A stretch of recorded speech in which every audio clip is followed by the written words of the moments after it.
Hello friends, मेरे YouTube channel पर आपका स्वागत है। तो चलिए स्टार्ट करते हैं आज क्लास 7 साइंस चैप्टर 4 हीट। इस चैप्टर में हम ये पढ़ेंगे कि हीट क्या होती है, हीट क्या है, और साथ ही साथ हम ये पढ़ेंगे डिवाइस से और हम ये पढ़ेंगे कि टेम्परेचर क्या होता है और कैसे टेम्परेचर को मेजर किया जाता है किस इंस्ट्रूमेंट से। और हम साथ ही साथ टाइप्स ऑफ थर्मोमीटर भी पढ़ेंगे, जिसमें हम clinical thermometer, digital thermometer and laboratory thermometer पढ़ेंगे। उसके बाद हम मोड ऑफ हीट ट्रांसफर पढ़ेंगे, जिसमें हम कन्वेंशन, कंडक्शन एंड रेडिएशन पढ़ेंगे। तो चैप्टर स्टार्ट करने से पहले अगर आपको मेरी वीडियो अच्छी लगे तो प्लीज़ मेरी वीडियो को लाइक करें, कमेंट करें और मेरे चैनल को सब्सक्राइब करना बिल्कुल ना भूलें and press the bell icon, ताकि आपको मेरी सारी न्यू वीडियोज़ की नोटिफिकेशन तुरंत मिलती रहे। तो चलिए स्टार्ट करते हैं।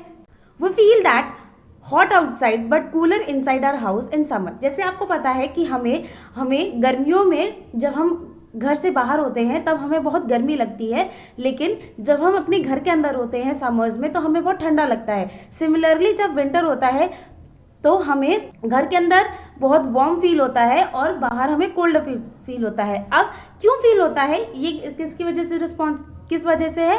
इसके लिए हीट रिस्पॉन्सिबल है। क्या रिस्पॉन्सिबल है? हीट रिस्पॉन्सिबल है। और हीट जो है वो हमें सेंसेशन प्रोवाइड करती है हॉटनेस एंड कोल्डनेस की। तो अभी हमने बात करी कि हीट जो रिस्पॉन्सिबल होती है, तो हीट क्या है इसके बारे में पढ़ लेते हैं। Heat is a form of energy that can be only be felt. Heat क्या है? एक फॉर्म ऑफ एनर्जी है जिसको हम सिर्फ फील कर सकते हैं। Heat cause the sensation of hotness and coolness. Heat जो है कॉज करती है सेंसेशन कि कोई ऑब्जेक्ट हॉट है या कोल्ड है। Heat flows from the body at the higher temperature to another at lower temperature. जो हीट है वो फ्लो करती है एक बॉडी से बॉडी जिसमें हायर टेम्परेचर है टू दी अनदर जहां पर लोअर टेम्परेचर है। हीट जो है उसको मेजर करते हैं हम कैलोरीज में और जूल्स में। और एसआई यूनिट क्या होती है हीट की? Joule. SI unit of heat is joule.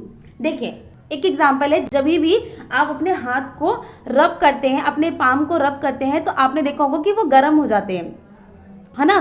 तो क्या होता है कि आपकी जो बॉडी की हीट है वो आपकी पाम में ट्रांसफर हो रही है।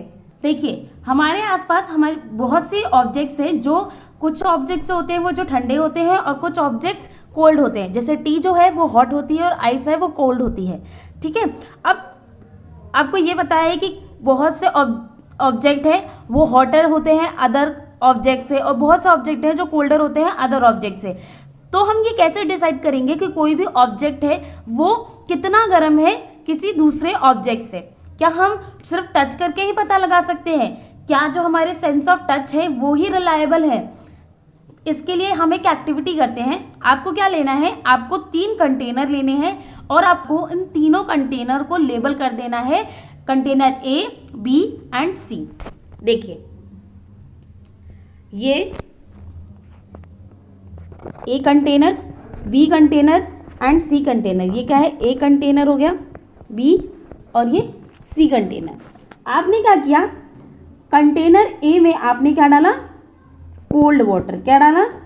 Cold water. कंटेनर बी में आपने हॉट वाटर डाला और कंटेनर सी में कोल्ड प्लस हॉट दोनों डाला, मतलब नॉर्मल टेम्परेचर में वाटर डाला।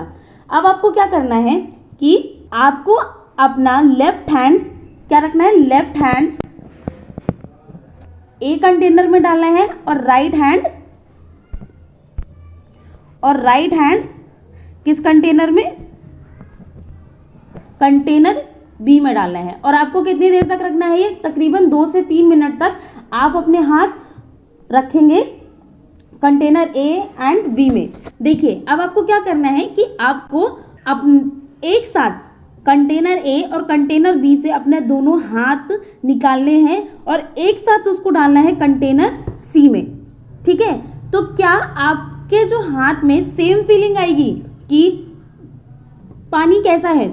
तो इसका कंक्लूजन ये निकलता है कि जो आपका लेफ्ट हैंड है जो आपने ए में डाला था वो आपको क्या सेंसेशन देगा कि जो वाटर है वो गर्म है, और आपका राइट हैंड आपको सेंसेशन देगा कि जो सेम वाटर है वो क्या है? कोल्ड। तो इससे आप क्या कंक्लूड कर सकते हैं? इससे हम ये कंक्लूड कर सकते हैं कि नहीं, हम अपने टच सेंसेशन यानी टच से ये नहीं रिलायबल, टोटली रिलायबल नहीं हो सकते हैं कि कोई भी ऑब्जेक्ट ठंडा है या वो कोई भी ऑब्जेक्ट हॉट है या कोल्ड है। तो अब कैसे हम पता लगाएंगे कि कोई भी ऑब्जेक्ट ठंडा है या गर्म है? We can not rely on sense of touch for knowing the temperature of the body. देखिए, अभी आपको एक्सपेरिमेंट के थ्रू मैंने समझाया कि हम अपने सेंस ऑफ टच से बिल्कुल भी रिलायबल नहीं हो सकते हैं कि ये पता लगाने के लिए कि किसी भी बॉडी का टेम्परेचर क्या है। तो इसके लिए हमें क्या जरूरत होती है? इसके लिए हमें एक डिवाइस की जरूरत होती है। तो पहले देख लेते हैं कि टेम्परेचर का मतलब क्या होता है। Temperature is a degree of hotness and coldness of a body और अ प्लेस। टेम्परेचर क्या है? एक रिलायबल मेजर है जिससे हम ये पता लगा सकते हैं कि कोई भी ऑब्जेक्ट कितना हॉट है या कितना कोल्ड है, ये हम पता लगा सकते हैं। ये एक रिलायबल मेजर है जिससे हम पता लगा सकते हैं कि कोई भी ऑब्जेक्ट हॉट है या कोल्ड है। देखिए, अब टेम्परेचर को हम मेजर कैसे करेंगे? टेम्परेचर मेजर करने के लिए भी तो कोई डिवाइस चाहिए होता है ना। तो टेम्परेचर को मेजर किया जाता है by the device called thermometer. क्या नाम है उस डिवाइस का? Thermometer. And the SI unit of temperature is, SI unit क्या है टेम्परेचर की? Kelvin. Difference between heat and temperature. First is heat is a form of energy. Heat क्या है? एक फॉर्म ऑफ एनर्जी है। Temperature is a degree of hotness. Temperature क्या है? एक रिलायबल मेजर है जिससे हम ये बता सकते हैं कि कोई भी ऑब्जेक्ट कितना हॉट है और कितना कोल्ड है। Second, heat it is measured in the joules और कैलोरीज। हम हीट को जूल्स या कैलोरीज में मेजर कर सकते हैं। On other hand, temperature is measured in Celsius और केल्विन। जो हम टेम्परेचर है उसे हम डिग्री सेल्सियस में या केल्विन में मेजर करते हैं। Heat, third, heat is measured indirectly. जो हीट है वो मेजर होती है indirectly. On other hand, temperature is measured directly. और टेम्परेचर क्या है? उसे हम मेजर करते हैं directly. Fourth, it is a phenomena which help in raising the temperature of object. Heat क्या है? वो फिनोमेना है जो हेल्प करता है किसी भी ऑब्जेक्ट के टेम्परेचर को इंक्रीज करने में। Fourth is it is the effect of heat. और टेम्परेचर क्या है? टेम्परेचर है effect of heat. There are three types of thermometer. First is clinical thermometer, second is digital thermometer and third is laboratory thermometer. अभी हम सबको individually पढ़ेंगे. So first is clinical thermometer. Clinical thermometer is used by the doctors to measure the temperature of human body. देखिए, clinical thermometer जो है वो doctor use करते हैं मेजर करने के लिए टेम्परेचर ह्यूमन बॉडी का। It has a stem with the inner capillary tube and a bulb containing mercury. देखिए, क्लिनिकल थर्मोमीटर क्या होता है? एक नैरो ग्लास ट्यूब होती है,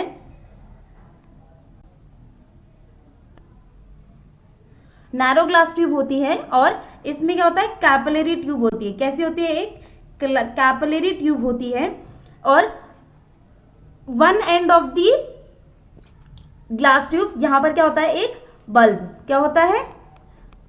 बल्ब। और बल्ब के अंदर क्या होता है? मरकरी। क्या फिल अप होता है? मरकरी फिल अप होता है। अब क्या होता है? The capillary tube has a small bend called kink in it. अब कैपिलरी ट्यूब जो होती है उसमें एक छोटा सा बेंड होता है। क्या होता है? एक बेंड होता है। आपने देखा भी होगा, एक छोटा सा किंक होता है। अब ये जो बेंड है या किंक है वो प्रिवेंट करता है कि जो मरकरी है वो mercury from getting back into the bulb after the thermometer is taken from the patient mouth. देखिए, जो किंक या बेंड है वो ये बचाता है, इस प्रिवेंट करता है कि जो मरकरी है वो वापस चली जाए बल्ब में जब थर्मोमीटर को निकाला जाए पेशेंट्स के माउथ में से। To reuse it, it has to be given a sharp jerk which brings the mercury back into the bulb by flowing past the bend. देखिए, अब क्या होता है कि जब आपको क्लिनिकल थर्मोमीटर दोबारा यूज करना होता है तो आप जो क्लिनिकल थर्मोमीटर को एक जग देते हो। आपने देखा होगा ना कि जब आप यूज करने जाते हो तो आप उसको हल्का सा जग देते हो ताकि जो मरकरी गई थी कैपिलरी ट्यूब से एक सर्टेन टेम्परेचर पर वो वापस मरकरी वापस आ जाए back into the bulb. It is marked from 35 degree Celsius to 45 degree Celsius. जो क्लिनिकल थर्मोमीटर जो है वो किस टेम्परेचर को मार्क करता है? 35 डिग्री सेल्सियस से लेकर 42 डिग्री सेल्सियस तक। अगर एक डिग्री जो है वो 5 इक्वल पार्ट्स में डिवाइडेड है तो जैसे कि सपोज कीजिए ये 35 डिग्री सेल्सियस है और ये 36 डिग्री सेल्सियस है और एक डिग्री जो है वो कितने पार्ट्स में डिवाइडेड है? 5 इक्वल पार्ट्स में डिवाइडेड है, तो जो हर एक स्मॉल डिवीजन है वो कितनी होगी 0.2 डिग्री सेल्सियस की, कितनी की 0.2 डिग्री सेल्सियस की। If each degree is divided into 10 equal parts, the each division is equal to 0.1 degree Celsius. देखिए अगर देखिए ये क्या है, एक वो है और यहाँ पर 35 डिग्री सेल्सियस है और एक है 36 डिग्री सेल्सियस। तो अगर इनके बीच में अगर एक डिग्री को 10 इक्वल पार्ट में डिवाइड किया जाएगा, 10 इक्वल पार्ट में डिवाइड किया जाएगा, तो जो एक डिवीजन होगी, हर एक डिवीजन क्या कितने डिग्री सेल्सियस की होगी 0.1 डिग्री सेल्सियस की होगी। For measuring the body temperature the thermometer bulb is kept under the tongue for 1 minute. देखिए अगर आपको बॉडी टेम्परेचर मेजर करना है तो जो थर्मोमीटर का जो बल्ब साइड होगी वो आपको अपनी टंग में रखनी होगी, कितने मिनट के लिए 1 मिनट के लिए। The normal temperature of a healthy person is 37 degree Celsius. जो नॉर्मल टेम्परेचर है किसी हेल्दी पर्सन का वो होता है 37 degree Celsius. While handling a clinical thermometer the following precaution should be taken. देखिए जब भी आप क्लिनिकल थर्मोमीटर को हैंडल करोगे तो आपको कुछ प्रिकॉशंस लेने पड़ेंगे उसको यूज करने के लिए, आप उसको हैंडल करने के लिए। तो first is wash it well with the clean water and dip it in a antiseptic solution before and after use. जब भी आप क्लिनिकल थर्मोमीटर को यूज करेंगे तो आप उसे अच्छे से वॉश करेंगे क्लीन वाटर से एंड आप उसको डिप करके रखेंगे एंटीसेप्टिक सोल्यूशन में बिफोर और आफ्टर यूज करने से पहले और यूज करने के बाद। Second is before using it make sure the mercury level is below 35 degree Celsius. जब भी आप थर्मोमीटर को यूज करेंगे, क्लिनिकल थर्मोमीटर को यूज करेंगे, तो आप हमेशा ये मेक श्योर करेंगे कि जो मर्करी लेवल है थर्मोमीटर में वो बिलो हो 35 डिग्री सेल्सियस से। Third is handle with utmost care, it can break easily if it hits any hard object, mercury is highly toxic. देखिए जब भी आप क्लिनिकल थर्मोमीटर को यूज करेंगे तो आपको बहुत ही ज़्यादा केयर करके उसे यूज करना होगा, क्योंकि वो तुरंत ब्रेक हो जाता है अगर क्लिनिकल थर्मोमीटर किसी हार्ड ऑब्जेक्ट से हिट हुआ और मर्करी जो होती है वो हाईली टॉक्सिक होती है। Fourth is while reading do not hold the thermometer by the bulb. जब भी आप रीड कर रहे हो क्लिनिकल थर्मोमीटर को तो आप जो क्लिनिकल थर्मोमीटर है उसको कभी नहीं होल्ड करेंगे उसकी बल्ब वाली साइड से। To take accurate reading, hold the thermometer at eye level, slowly turning it between your thumb and forefinger until the shiny line appears and focus on where the line ends. देखिए जब भी आप clinical thermometer में accurate reading लेंगे तो कैसे लेंगे कि आपको थर्मोमीटर को अपने बिल्कुल एग्जैक्ट आई लेवल पे रखना होगा और स्लोली आपको उससे टर्न करना होगा अपने थंब और अपनी 4 फिंगर की हेल्प से, और जब तक रोटेट करना होगा, जब तक उसको टर्न करना होगा जब तक कोई शाइनी लाइन अपीयर ना हो जाए। और जैसे ही शाइनी लाइन अपीयर होती है आप उस फोकस करेंगे कि वो लाइन कहाँ पर ख़त्म हो रही है और आप वो टेम्परेचर नोट डाउन कर लेंगे। Do not keep the thermometer in sun otherwise it may break. जो क्लिनिकल थर्मोमीटर है आप उसे कभी भी सन में नहीं रखेंगे क्योंकि क्लिनिकल थर्मोमीटर ब्रेक हो सकता है। Next is do not use clinical thermometer to measure temperature of any object. आप क्लिनिकल थर्मोमीटर का यूज सिर्फ बॉडी टेम्परेचर नापने के लिए करेंगे, ना कि आप उससे कोई भी ऑब्जेक्ट का टेम्परेचर मेजर करेंगे। आप हमेशा क्लिनिकल थर्मोमीटर को यूज करेंगे बॉडी टेम्परेचर नापने के लिए। आज के लिए इतना ही। अगर आपको मेरी वीडियो अच्छी लगी तो प्लीज़ मेरी वीडियो को लाइक करें, कमेंट करें और मेरे चैनल को सब्सक्राइब करना बिल्कुल ना भूलें and press the bell icon ताकि आपको मेरी सारी न्यू वीडियोस की नोटिफिकेशन तुरंत मिलती रहे। Thank you.